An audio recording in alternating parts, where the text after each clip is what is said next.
ในใจเพิ่งอยากเจอได้ยินหน้าเธอในตอนนี้ได้ยินเสียงสนิทคงชื่นใจแต่ทางเรามันต่างกันเธอนั้นอยู่สูงเธอดูเพียบพร้อมชั่วฉันมันคนต้อยต่ำ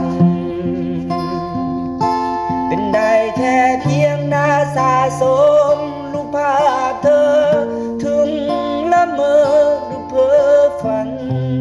แต่ทุกวันฉันก็สุขใจยังเป็นคนเดิมในดวงใจเธอยังคงเป็นขวัญใจคนเดิมของฉันอยู่